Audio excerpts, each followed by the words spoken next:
Welcome to the second iteration of working on the Jeep in the parking lot. I have some future propositions to myself about getting a better working space for this kind of stuff, but that's in the future, it's not right now. So what I'm going to do here is actually replace the spark plugs. What I noticed that the Jeep does is that it starts a little bit slowly when it's on a cold start, and after you let it sit for about a couple hours or so. Now, I've heard that that's probably going to be fuel, but I'm going to go ahead and replace the spark plugs anyway because it's just a good idea, honestly. And it's never a bad idea to have clean spark plugs in there. So these are ZFR5N copper spark plugs. Now these should last about 20,000-30,000 miles, which is enough for me at least until the next spark plug change, and then maybe I'll put some better ones in there. But mainly the thing is that these are just clean and new and all that stuff. And I did gap these before I started recording, so these are properly gapped now. Actual spark plug socket, and that will magnetize to the spark plug so it doesn't just flop around everywhere. Now the thing is that I also have an extension, which is also necessary, and then just a ratchet to get it out and then in. You don't need to tighten spark plugs too tight, like half a turn will work. I don't really have a necessarily, strong torque wrench or anything like that, at least not yet.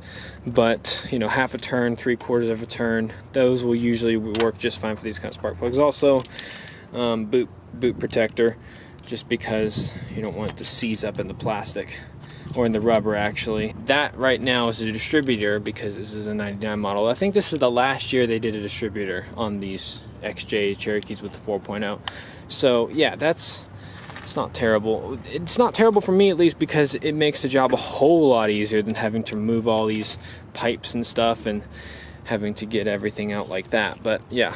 So I'm going to start back here, as this is definitely the easiest to start getting. So I'll wait a little longer to let the engine cool off just a little bit more. These are being stubborn. These actual spark plug. Nothing's ever easy, is it? It's always simple jobs that are often the hardest. There we go. All right, that's out. Let's replace that. If you hear noises, there is a party going on or something that's not far away from me. Still pretty good, but I think it's worth replacing though. Now, I would recommend wearing gloves with this stuff. Now, all I have to do is just pretty much wipe it around. It should go in there easily, as Chris Fix would say. That half turn, a little bit more, and that should be good. It's in. Now just time to do this 6 more times. Okay guys, so my compressor hasn't been working, and I think I just found out why. Look, this has just been unplugged. They just never plugged this in. This has just stayed unplugged, and this goes to the compressor. This is the compressor wire. I think I've solved that problem. Job done. Let's see if the compressor works. Go in here.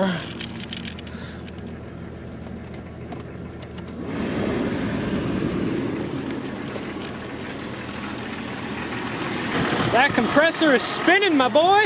Cool air. Oh, that's beautiful. Look at that.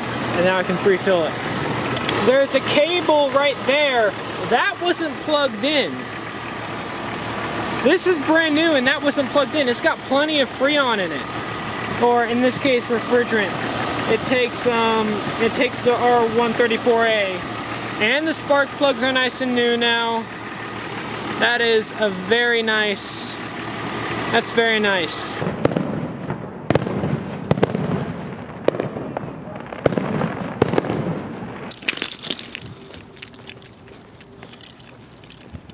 It's the morning, and Panasonic will not focus.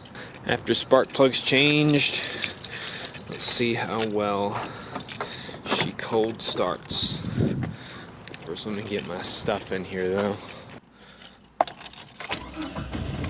Starts right up. And for certain, the air conditioning now works. I can feel a compressor kicking in. That's luxurious in this heat. This is like the hottest summer in Utah that Utah's pretty much ever had since like 19 something. So that's really nice. That first video was more of kind of just a kickoff. You know, it was a get used to it kind of a thing, just to get the ball rolling. But here's the thing, I don't always have to make the perfect cinematic video. I think that's a misconception. Heck, I've even kind of just fantasized, oh, every video has to be this perfect cinematic filmmaking movie masterpiece. And that's just not very realistic. I mean, there are so many different types of videos I'm capable of making.